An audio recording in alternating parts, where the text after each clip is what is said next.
Praise the Lord.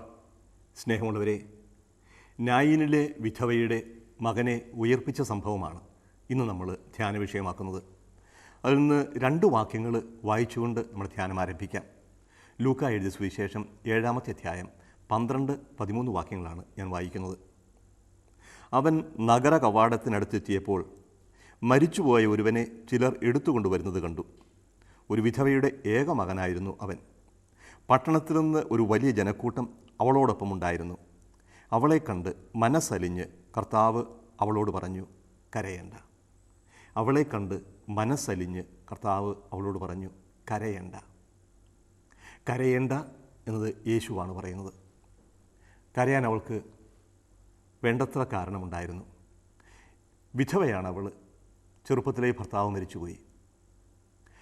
വൈധവ്യവും വന്ധ്യത്വവും സ്ത്രീയുടെ മാത്രം കുറ്റമായി കരുതിയിരുന്ന ഒരു സമൂഹത്തിലാണ് അവൾ ജീവിച്ചിരുന്നത്. ചെറുപ്പത്തിലെ ഭർത്താവ് മരിച്ചുപോയെങ്കിൽ അതിന് കാരണം അവളുടെ പാപമോ കുറ്റമോ ആണെന്ന് സമൂഹം വിലയിരുത്തുമായിരുന്നു. ഏക ആശ്രയമായുണ്ടായിരുന്ന മകനും മരിച്ചു. ആ മകൻ്റെ ശവമഞ്ചത്തെ അനുഗമിക്കുന്ന ആ സ്ത്രീയോടാണ് യേശു പറയുക. നായിൻ പട്ടണത്തിൻ്റെ വാതിൽക്കൽ വെച്ചാണ് സംഭവം നടക്കുന്നത്. യേശു മനഃപൂർവ്വം അങ്ങോട്ട് വന്നതാണ്. യേശുവിൻ്റെ കൂടെ ശിഷ്യന്മാരുണ്ട്. ഒരു വലിയ ജനാവലിയും അവനെ അനുഗമിക്കുന്നുണ്ട്. അവർ വരുന്നത് മറ്റൊരു ഘോഷയാത്രയുടെ, ഒരു വിലാപയാത്രയുടെ മുമ്പിലാണ്. ശവമഞ്ചം വഹിക്കുന്ന ഒരു ജനക്കൂട്ടം, അവളെ അനുഗമിക്കുന്ന, ആ ശവമഞ്ചത്തെ അനുഗമിക്കുന്ന അമ്മ. അപ്പോൾ 2 സംഘങ്ങൾ ഈ നഗര കവാടത്തിൽ വെച്ച് കണ്ടുമുട്ടുകയാണ്. ശവമഞ്ചം വഹിച്ച് പുറത്തേക്ക് വരുന്നവരും ജീവൻ്റെ നാഥൻ അകത്തേക്ക് വരുന്നവരും. യേശുവിനെ അനുഗമിക്കുന്ന ജനക്കൂട്ടവും ശവമഞ്ചത്തെ അനുഗമിക്കുന്ന ജനക്കൂട്ടവും. ഈ 2 സംഘങ്ങൾ നിൽക്കുന്നു, മുഖാഭിമുഖം നിൽക്കുന്നു. മനോഹരമായ അഥവാ ഭയാനകമായൊരു ചിത്രമാണ്, ശ്രദ്ധേയമായൊരു ചിത്രം. ഒരു ഭാഗത്ത് മരണം, മറുഭാഗത്ത് ജീവൻ. ജീവനും മരണവും നേരിട്ട് കണ്ടുമുട്ടുകയാണ്. ഇവിടെ ആരാണ് ജയിക്കുക? ജീവൻ ജയിക്കുമോ മരണം ജയിക്കുമോ? അവസാനത്തേത് വാക്ക് ജീവൻ്റേതാണ് എന്ന് വ്യക്തമാവുകയാണ്. യേശു ആ അമ്മയോടാണ് പറയുന്നത്. കരഞ്ഞുകൊണ്ടുവരുന്ന അമ്മയോട് പറഞ്ഞു, കരയേണ്ട. ഒരുപാട് പേര് അവളോട് ഇങ്ങനെ പറഞ്ഞിട്ടുണ്ടാവും, കരയേണ്ട.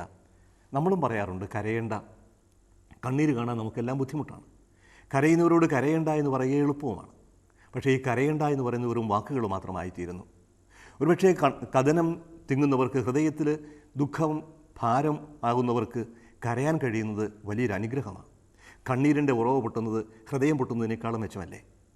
കരയാൻ പോലും കഴിയാത്ത, മരവിച്ചു പോകുന്ന സാഹചര്യം ഉണ്ടാകും വലിയ ദുഃഖത്തിൽ. അതുകൊണ്ട് കരയുന്നത് നല്ലതാണെന്ന് തോന്നും. പക്ഷേ യേശു ഇവരോട് പറഞ്ഞു, കരയേണ്ട. കരയേണ്ട എന്ന് പറയാൻ ഒരാൾക്കേ കഴിവുള്ളൂ. ആ കരയുന്നവൻ്റെ കണ്ണീരിൻ്റെ കാരണം എന്താണെന്ന് കണ്ടുപിടിച്ച് അത് പരിഹരിക്കാൻ കഴിവുള്ളവൻ. അവനാണ് പറയുന്നത് കരയേണ്ട. ഈ കരയേണ്ട എന്ന് പറയുന്നതിന് മുമ്പ് ലൂക്ക എഴുതിയ ഒരു വാക്യമുണ്ട്. അവന് അവളോട് അനുകമ്പ തോന്നി. ആർദ്രത, സ്പ്ലങ്ക്നീസോ എന്ന് പറയും ഗ്രീക്കിൽ.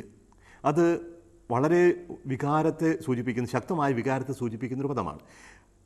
കുടല് പിരിയുക എന്നോ അല്ലെങ്കിൽ വയറ്റിൽ കൊളുത്തു പിടിക്കുക എന്നൊക്കെ പറയുന്നത് പോലെ പെട്ടെന്നുണ്ടാകുന്ന വലിയൊരു ആഘാതത്തെയാണ് സൂചിപ്പിക്കുക. എൻ്റെ ശരീരത്തെ മുഴുവനും കൂടി രസിക്കുന്ന വലിയൊരു വികാരം. അപ്പോൾ ഈ വ്യക്തിയുടെ ദുഃഖം കാണുമ്പോൾ യേശുവിനെ അത് വളരെ വികാരഭരിതനാക്കുകയാണ്. പ്രവർത്തിക്കാതിരിക്കാൻ പറ്റാത്തൊരു സാഹചര്യത്തിൽ അവൻ ഇപ്രകാരമുള്ള അനുകമ്പയാൽ ആർദ്രനായി പറഞ്ഞു, കരയേണ്ട. കരയേണ്ട എന്ന് പറഞ്ഞവന് ശവമഞ്ചത്തെ തൊട്ടു. യുവാവിനെ വിളിച്ചെഴുന്നേൽപ്പിച്ചു, ജീവൻ കൊടുത്തു. ആ അമ്മയ്ക്ക് സന്തോഷം തിരിച്ചു കൊടുക്കാൻ സാധിച്ചു. മരണത്തിൻ്റെ മേഖലയിൽ നിന്ന് ജീവനിലേക്ക് മടക്കി കൊണ്ടുവരാൻ കഴിവുള്ളവനാണ്, ജീവൻ്റെ നാഥനാണ് യേശു. അവനാണ് നമ്മളോടും പറയുക, കരയേണ്ട. കരയേണ്ട എന്ന് പറയുന്നവൻ കണ്ണീരിൻ്റെ കാരണം പരിഹരിക്കുന്നവനാണ്. ഏത് ദുഃഖത്തിലും ഏത് നഷ്ടത്തിലും അവൻ നമ്മുടെ അടുക്കിലേക്ക് വരും.